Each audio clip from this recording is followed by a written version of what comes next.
Hi, everyone. It's Brian Zielinski, CEO and co-founder of ShapeConnect, here with another edition of our series, Connected Insights. So with this video series, we seek to bring you different experts from our B2B software and services platform to discuss trends and solutions that are helping small businesses grow, improve their operations, and overall just make life a little bit easier. Today, we've got Matt Siegler from Hi-Res PR. Hi-Res PR has been an outstanding firm that we have matched companies with on the ShapeConnect platform. They've quickly become one of the most top-rated providers in our ecosystem. And it's interesting to see how much media does want to learn about small businesses, both at a local level and at a national level. So today, we're going to gain some of Matt's insights, and you can understand how your business can maybe get news placements and what the impact of that can be for your business growth. Matt, tell us a little bit about yourself and how you gravitated towards the field of PR. A little bit about me: born and raised outside of Chicago, went to DePaul University in Chicago, and now back outside Chicago. So I started PR and media relations not immediately out of school. I actually did phone sales, like outbound phone sales predominantly, and then some direct sales in person as well. I transitioned to PR about 8 years ago. Took an internship, took a risk, and thought, this is a great opportunity to explore my writing background. I have a bachelor's in creative writing. A good way to explore my creative background. I've applied for intellectual property rights and like to think I'm an inventor sometimes. And I didn't know back then that it was actually the sales experience before PR was going to be such a helpful asset in media relations and PR. A lot of PR pros think, well, a reporter is getting called all the time with pitch angle ideas on behalf of clients. I don't need to call them, or if they want to respond, they'll respond to my email anyway. When I firmly believe that nothing could be further from the truth. You got to pick up the phone just like a sales call and call a reporter and pitch them an idea and get them interested. So it kind of combines all those worlds for me. I've been doing it for 8 years. Started in some big tech, did some work with like IBM and Twilio, did a lot in franchising for a number of years. With that agency, I was eventually promoted to a role where it was a newly formed role where I was actually teaching media relations across the agency. And then went on to another big firm for a little over a year, where I did some B2B mobile for the Samsung business. And then started Hi-Res PR in very early 2022, and serving startups, small, all the way up to like medium-sized companies now.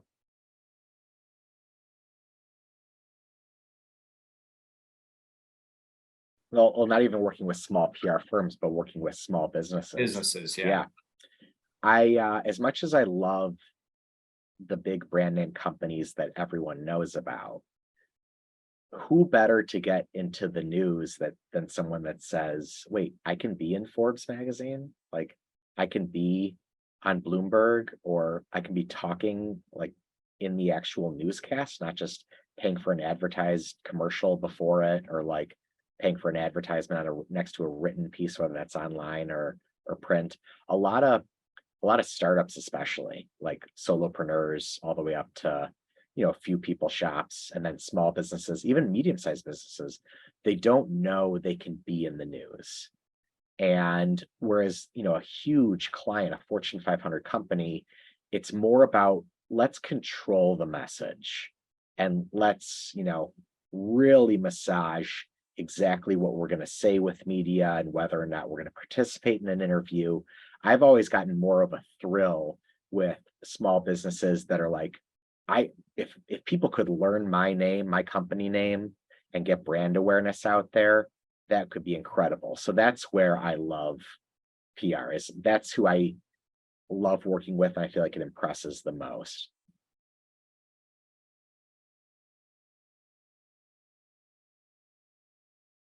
Well, first of all, we decide like what's going to be most impactful geography-wise, type of outlet, TV or print or online or radio or podcast, there's a lot of things we flesh out pre-day one before I start pitching, where we're talking about, okay, so you're a local retail shop in West Palm Beach, and that's the only spot where you sell and you rely on in-person foot traffic.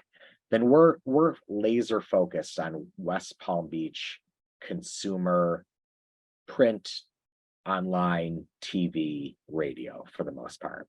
But if someone's like a new national online advancement, like a new technology that's nationwide and has an online presence anywhere across the country, then we could do local, we could do national business, we could do national consumer. A lot more avenues and facets come into play. The secret is you find out what's timely and what's newsworthy, and you combine that to a pitch to a reporter.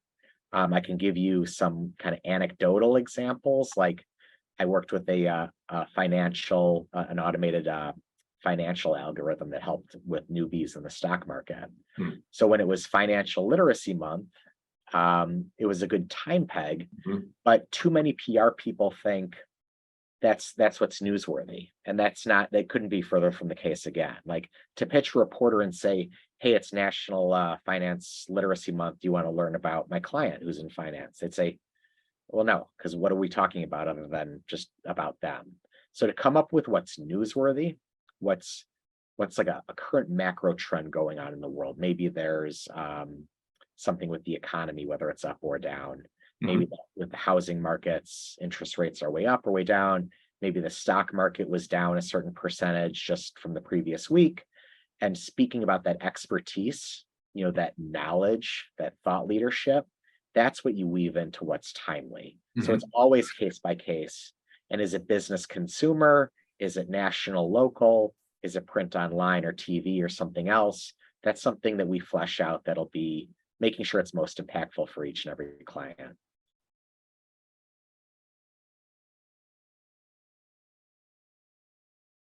So this first one, Forbes magazine, how one founder is helping DIY investors navigate risk. This is a full profile on that stock trading company I was telling you about, where they were like, wait, what? We can be in Forbes magazine? And if you're talking about DIY risk, with this reporter was Jamie Catmull. She's a personal finance expert and writer. So you hit on the right beat of the right reporter with a timely lead-in and a newsworthy topic, then you're good to go. Here's another one with that same client. They got on Market Watch, and again, they were featured, because it was our idea that we came up with. The stock market rout looks like the dot-com burst of 2000. So my client and I spoke about, is this economy, this market looking like maybe that of 2000, 2008? Just during an update call between the two of us that we check in periodically. He said, yeah, it's looking a lot like 2000 actually. So I ran with that as a pitch. And it was right around the anniversary of the 2000 dot-com bubble as the time peg that we pitched this expertise, how 2022 was shaping up to was looking like that kind of burst. Here's another one with a hearing care provider. So, this one we purposely went local. This is Chicago Tribune. She's outside of Chicagoland. We came up with the great idea of how mask wearing was actually making people realize that they had hearing issues. There were some facets like simply the mouth being blocked from being able to lip read that people didn't realize they were doing, all the way to like reducing the decibel level just by the mask being covered up over the face. So this is a full profile story of her in the Chicago Tribune, and more specifically in her local market there too. Here's another one. She was on WGN doing a television segment. Is over-the-counter hearing right for you? After that became a public issue, I took that to WGN, got her an interview there. Here's one with a physical therapy client I worked with. Squat versus hip hinge, which is better for training for your glutes. Slightly off topic than like learn all about his company and why it's so great, but you've got to have that give and take with media sometimes. You've got to be willing to speak about a topic that isn't promotional necessarily about yourself. It's not always going to be a feature profile about, quote unquote, your business. This is that hearing therapy I was telling you about. They're started in California, got them on the LA ABC affiliate, talking about their product and offering. Audio cardio aims to help you by reducing hearing loss and giving your ears a workout. So this was more of a beautiful feature piece that turned out for them, that the station produced it really well, with graphics and images and such. So that's a great one. And that went a long way for audio cardio too, with their web traffic, with them putting it on their website, them blasting it in newsletters and social posts, aside from the hundreds of thousands of viewers that saw it firsthand in LA. Here's just another quick one just to show you some breadth.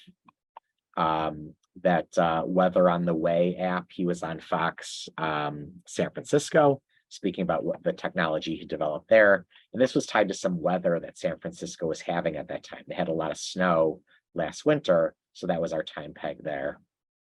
Nerdle, it's like the Wordle clone for math. They promised to be more than just another Wordle clone, a feature all about Nerdle in Forbes magazine. And they could have never imagined they could be in this kind of place.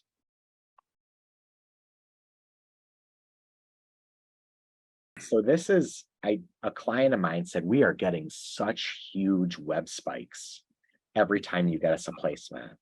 And I said, can you send that over to me? Because sometimes it is hard to quantify ROI of something that's like an art, you know? So he sent this to me, and you can see with each spike along the way, there was a news placement that had happened in that exact same time. So his web traffic here with AZ Family, boom, went way up. Prescott News, ABC 15, Scottsdale Independent. He's outside of the Phoenix area. This is all a great representation of potential customers viewing his site. And aside from the initial wave of viewers or readers, which is most impactful, like I mentioned, this is more valuable than anything else as content to pump out, whether you're pumping it out to a newsletter, a base of emails that you send. I mean, talk about direct mail of an advertisement versus, hey, I was in the news, check me out. It's pretty obvious which one's more effective for a potential client to see. And then a social post, same deal. Instead of we're offering a 10% off coupon, how about here I was in Arizona's Family talking about hearing care and whatnot. And same thing with you should, after you get a few of these, a lot of my clients build out on their websites and in the news section, and that's such an independent third-party testament to your business versus advertising, certainly.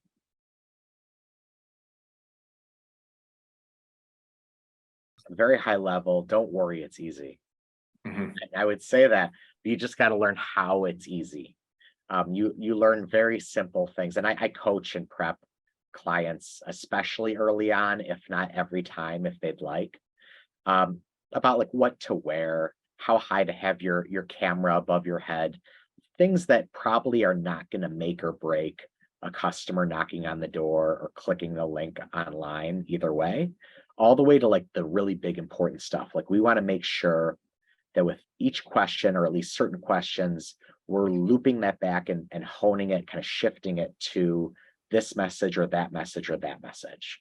We want to make sure you're saying, the company name at least 2 or 3 times throughout the interview. Sometimes people can go an entire interview and their company name wasn't said. So little tips instead of saying I or we, say the company name there instead. If I were to say High-Res PR thinks that 72% of people, as opposed to I think, that can make a big difference. So I do media prep and coaching and provide a guide all along the way.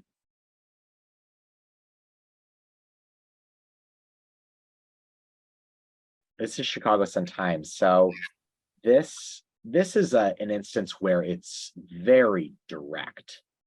This won't always be the case with PR, but this is kind of the perfect example. You can read the headline. free tax prep service on Southwest sides is still well short of volunteers since pandemic. So they were looking for volunteers, and after this article, they got volunteers for this nonprofit service that helped with tax assistance on the South and West sides of Chicago. Sometimes we're fortunate enough to get like the story this exact and head on, but even those other examples that I showed you a little earlier, like where it's talking about the expertise, the knowledge, that goes a long way for potential employees and current employees.